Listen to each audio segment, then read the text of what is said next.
Susan here. Today I'm going to focus on these two die sets available from Craftstash. They're creative dies who aim to bring quality products at great prices.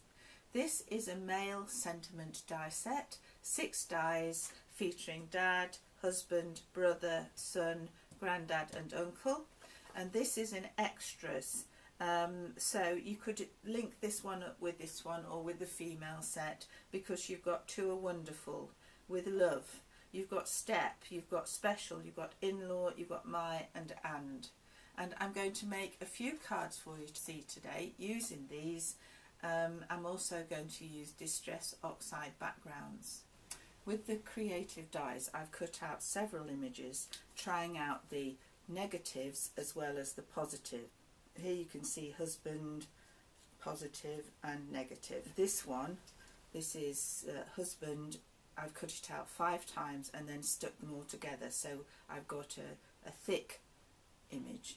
What I want to show you first is a background using Distress Oxide inks, and I'm going to start with Spiced Marmalade, much as I would with ordinary distress inks, starting in a circular motion off the paper. I'm then going to add a different colour. This is Fossilized Amber.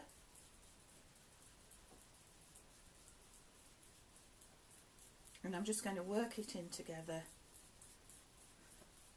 and maybe add some more of this one.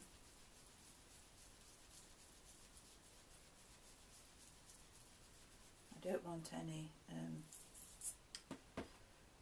hard lines. This one is peeled paint.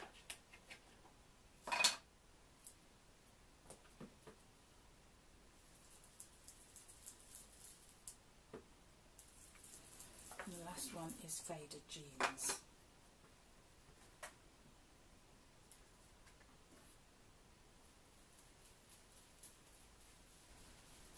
So I've now got a sort of rainbow effect, starting from one colour moving up to the top blue. The thing with Distress Oxide, if you splash water on, it reacts and it goes slightly different. So I'm going to try and do that now to show you how that works. So we sort of want to flick this. This is my background, which shows the rainbow sort of effect with the milky splashes. And now I'm going to do one which is more of a watercolour wash.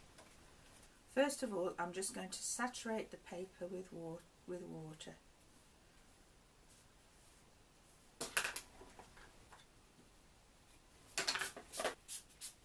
I'm just going to add the colour as you would with watercolours to make a wash.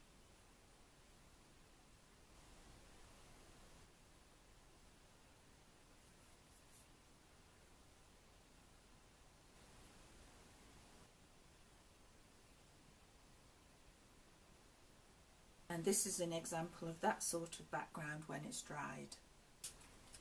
The next one, all I'm going to do is pick up the ink with a piece of waterproof watercolour paper,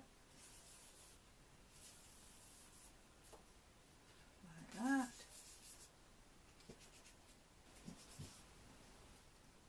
and leave that to dry. I ended up with a whole pile of backgrounds, and so now I'm going to show you what I did with them. These are the first 2 cards. I've just used 2 of the backgrounds. This is the rainbow effect and this one is the watercolour wash one, and all I've done is I've added the positive die cut on this side and the negative die cut on this one, which I'd cut out with a stitch die. This is my next card. Once again, I've just used one of the backgrounds. I started with a white card base, matted it with purple, and then added the trimmed background. Because I think these backgrounds are pretty special, I've just used the die cut special on this, and before I added the background I die cut that word. I've also die cut several other versions of special. These dies are really easy to use. They'll run through the Big Shot very easily, and they come out of the dies, the die cuts come out of the dies very easily. and I hope you'll think they're very versatile. What I'm going to do is I'm going to layer these up here like this, ending with the one that was actually from the background, and the effect is sort of a hidden word. There is my card with the first die cut placed in. You can still see the purple bits from behind. I'm going to add the others now, and I find the easiest way of doing this is by putting some glue onto your craft mat and then painting it on the die cut, and then you can put it in place.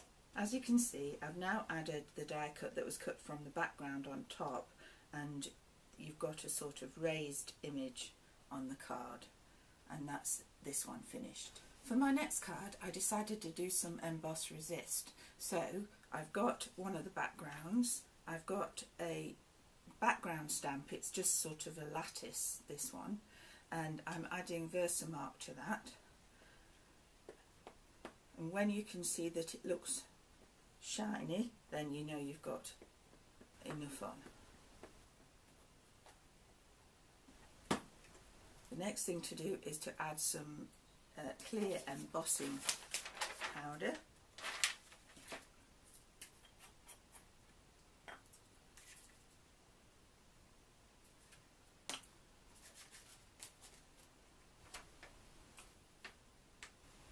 Then I need my heat gun.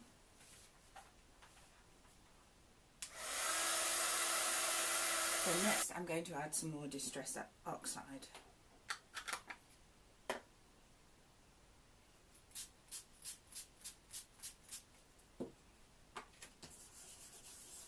And this will only be taken up by the non-embossed areas.